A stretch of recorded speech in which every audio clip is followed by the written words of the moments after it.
Fala, meu povo! Tudo bom com vocês? Sim! Estamos na casa de Mike Santana. É. E aí a gente sentou aqui num cantinho. Tem um falar canto com pra vocês. sentar? Tem. Por quê? Faz 2 dias que a gente assistiu a Ahsoka e a gente tá travado querendo conversar sobre a Ahsoka. Cara, tem muita coisa maneira pra falar sobre a Ahsoka. Sim. Mas a primeira pergunta é, você já assistiu? Não, eu acho que a primeira coisa mais importante de todas é: não precisa ter assistido tudo de Star Wars É para importante. assistir a Ahsoka. É legal se você tiver assistido? Sim, porque algumas coisas vão ter muito contexto. Mas todas essas séries novas que o Dave Filoni e o Jon Favreau estão fazendo no universo de Star Wars, começando por Mandaloriano, são séries feitas para agradar autoexplicativo. público que conhece Star Wars e público que não conhece. É. Então pode dar play que eu tenho certeza que você vai curtir muito, porque a narrativa de Ahsoka, ela é feminina. Então eu já queria deixar essa dica pra todas as mulheres que ficam intimidadas com Star Wars, porque eu sei que tem uma galera. É, quando a gente pensa em Star Wars, a gente pensa em o quê? Existe uma guerra. É sempre assim, ó. Ou eu estou lado da luz, enfrentando o grande lado ruim e tem um exército mau e aí eu tenho poucas pessoas no meu exército bom. Ou então é uma grande aventura de 2 homens, um Jedi e um aprendiz. Sempre isso. E aí, nessa nova fase de Ahsoka, não é nem aí tem lá, né? A Ahsoka, que é uma grande Jedi, mulher. E aí tem a Sabine, que é a aprendiz da Ahsoka. E tem a terceira personagem, que é a Hera. Isso. Que ela é uma coisinha. Fofa. Mas demais. Tem uma grande parada de diferença. Porque ao invés dos padrões anteriores de exército ruim contra exército bom e poucas pessoas no exército bom, a grande aventura desse é para encontrar o grande vilão e impedir que a guerra comece. Sim. E é outra perspectiva. E assim, é engraçado porque são 3 protagonistas mulheres, né? E infelizmente, por conta da greve dos roteiristas de Hollywood, elas não tiveram oportunidade de dar entrevista e falar sobre o projeto. Mas eu peguei algumas entrevistas que elas fizeram no início do ano, quando o projeto foi finalizado e a data começou a ser anunciada e tudo mais. E elas estavam muito orgulhosas, assim, de fazer parte de um primeiro projeto de Star Wars, muito focado no público feminino, em como essas mulheres reagem a esse universo que está constantemente em guerra, em como elas reagem com as crises que elas entram entre si também, que é completamente diferente dos caras, sabe? Então é outro ponto de vista muito interessante, além de trazer todos os easter eggs pra galera que é fã de Rebels, da animação. Isso. É muito bom, cara. Assim, tá um primor, tá lindo, tá muito Star Wars. Sim. Desde o início, é um cuidado com o fã, é um cuidado com aquele... existe aquele primor de contação de história e tá bem feito. É gostosinho demais de assistir. Tudo muito delicinha de assistir. Aí tem, tipo, claro, o fã que é muito fã de Star Wars, que assistiu todas as animações, e aí fica...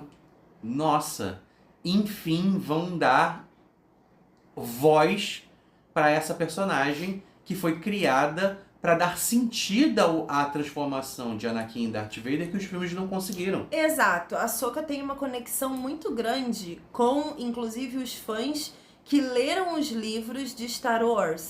Porque é onde tá a parte didática desse negócio do Dark Side e Light Side, sabe? A Ahsoka, ela é muito a representação do Light Side. Que é essa Jedi que não é uma Obi-Wan, uma extremista... Eu acho o Obi-Wan completamente extremista pro light side, pro lado Jedi. Mas ela também não é Anakin, que é extremista das emoções. Você vê que ela é uma personagem muito equilibrada, né? Ela traz o conceito Jedi, mas ao mesmo tempo ela tem emoções, ela tem sentimentos, ela tem um misto de percepção mundana que faz com que ela tome decisões bem elaboradas, assim. Ela pensa muito antes de agir? Sim, como todo bom Jedi. Mas ainda assim ela não bloqueia as emoções como o Obi-Wan faz, sabe? Que é o que me incomoda muito no personagem.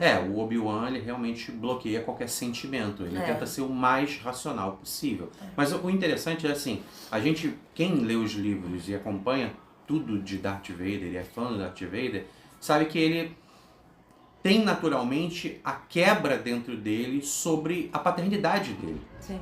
Que a gente sabe que é o que faz ele voltar ao lado da luz, né? Uhum. É tipo, é o amor que fez ele afundar pro Darkseid. O amor pela é o perda que da retira esposa, ele dali. dos filhos, tudo aquilo, né? Mas o que fez ele ter essa semente do amor fraternal, né? De ensinar, de corrigir, de educar, de brincar, de ter carinho. Isso era muito vazio e Clone Wars trouxe com a Ahsoka muito disso. Porque ele se diverte com o crescimento da Ahsoka. Sim. Ele exige que ela melhore. Mas quem ela é depois de tudo isso? Quem ela é depois das escolhas que a vida fez ela ter? Então, porque o próprio Anakin é um grande trauma pra ela, né? E aí ela vai desenvolvendo essa personalidade própria que é... É o computador do Mike. Uma notificação aqui de repente.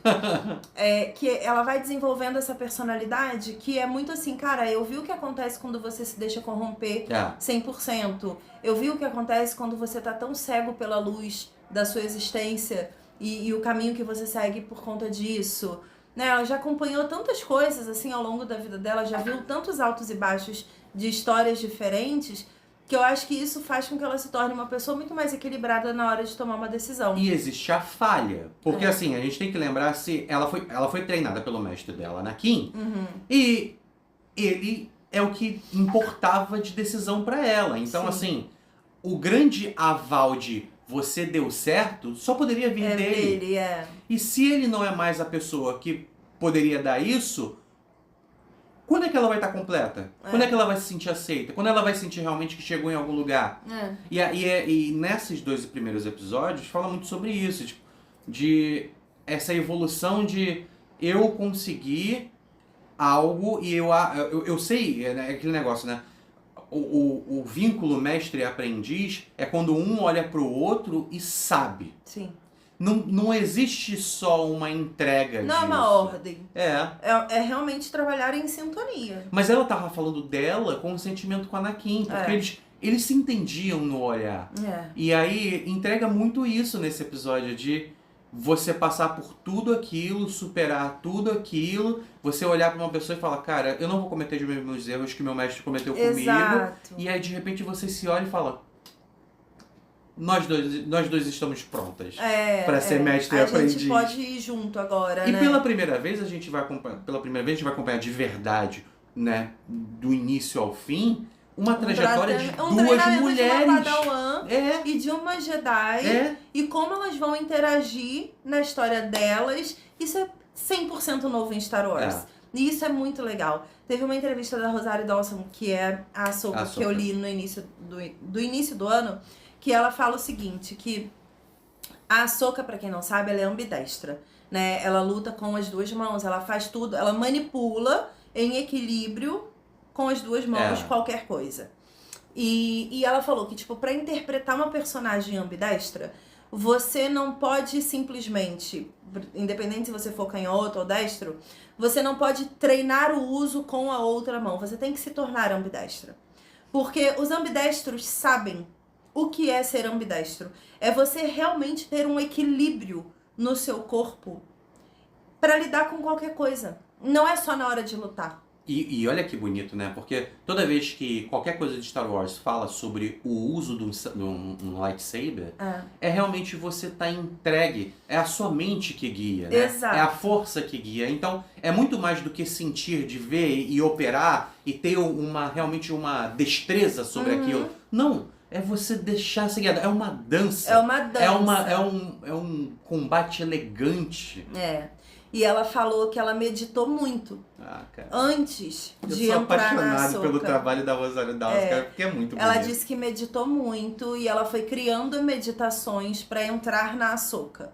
Pra Ahsoka vir até ela, na verdade. Porque ela queria entender. E aí ela começou a exercitar dentro da meditação esse negócio de ser ambidestra, do tipo, colocar a sua mente numa frequência ambidestra mesmo. Sim. Para não ser apenas nas cenas de luta. Para que no momento que ela estivesse, por exemplo, em um cenário e ela precisasse pegar alguma coisa, que ela não precisasse ter uma postura forçada para pegar, sabe, com uma mão que não era genuinamente a dela, né? Ela é destra, a Rosario Dawson. E eu achei isso muito legal, porque é uma preparação que ela teve física e mental pra personagem de uma Jedi. Ela realmente se colocou numa posição de Jedi, né? De monge, né? De entrega total, assim. Eu achei isso muito legal. E dá pra perceber isso. Sim. Outra coisa também muito importante pros fãs de Rebels é que basicamente todos os personagens já estão ali. Quem sobrou? Quem tá vivo tá ali. E tem tantos elementos. A gente vê o planeta natal do Ezra. E aí a gente vê a pintura da Sabine. Sim, que aparece na animação. Cara, é muito lindo aquilo. É muito gostoso de ver, sabe? A evolução daquele planeta que foi tão prejudicado pelo Império. E aquela luta que fez com que a Aliança Rebelde nascesse.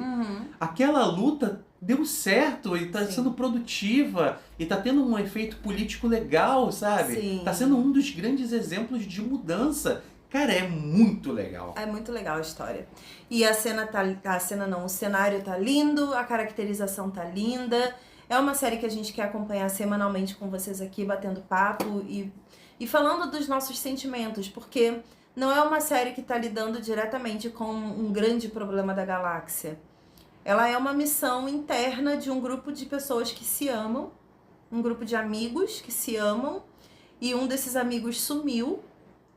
E eles precisam encontrar esse amigo por vários motivos, cada um tem um motivo. E dentro dessa busca, dentro dessa missão pessoal desse grupo, existe o desenvolvimento pessoal de cada personagem, cada uma ali tem uma missão e um desenvolvimento a cumprir, e esbarra no grande problema da galáxia, que é onde está o comandante Thrawn. E isso é um grande problema, realmente, de Star Wars. Né? É uma grande busca, uma grande caça, uma gincana pra encontrar alguém por medo do que ele pode vir a fazer, porque ele realmente pode unir todo o Império novamente, os remanescentes dos imperialistas, e a gente vê que eles estão integrados às sociedades dos seus planetas. E, por outro lado, é uma busca por esperança. Porque o Ezra, ele fez a diferença. Os amigos dele estão vivendo um luto. E agora nasceu uma pintadinha... de esperança. Pintinha de esperança ali. E não seria esperança o grande guia de todas as histórias de Star Wars? Exatamente. Então, assim, tá um deleite de assistir. Insisto aqui. Se você não viu as animações, se você não leu os livros, não se tem você problema. não... Cara, só dá play, curta a trajetória, porque... bonito. Eu tenho certeza que na mão do Jon Favreau e do Dave Filoni, ele vai te dar todos os biscoitos que você precisa para acompanhar essa história belíssimamente bem. Exato. E eu convido vocês a vir aqui no nosso canal toda semana para conferir nossos vídeos de Ahsoka, porque a gente ama muito essa personagem. Panda é completamente aficionado nas animações, eu não sou, então aqui a gente vai ter sempre... Eu assisti até o gameplay lá. Exato, Nossa. A gente vai ter sempre aqui as duas visões. A visão de quem não conhece muito bem, tipo, conheço de histórias que o Panda conta, mas não assistiu o dia a dia da animação, e o ponto de vista de quem ama a animação e que tá assim, meu Deus do céu, aquela pedra no chão é a pedra que a Ahsoka jogou no céu, entendeu? Ele tá sendo essa pessoa. E eu tô sendo a pessoa do, mas é só uma pedra. Então assim, estamos tendo essa dinâmica. E a gente vai ofertar essa dinâmica pra vocês toda semana aqui no canal. Boa. Certo? Certo. Então é isso, depois conta pra gente aqui nos comentários se você já assistiu os dois primeiros episódios de Ahsoka. E o terceiro sai essa semana. Então isso. É isso. É hoje? Não, semana que vem. Não, pera, que dia que é? Quinta-feira. É terça, não é? Então já saiu. Não, peraí. Não, a gente viajou quando? Terça. Então saiu Foi quando segunda. saiu. Ai, não, é. É terça. Toda é só terça. semana que vem. Semana que vem. Isso, semana que vem tem mais... A gente tá perdido. Não. Desculpa. Viagem. Você muda a cor da grama. A gente já não sabe mais onde não é tá. de forma. Beijo. E até a próxima. Tchau. Tchau.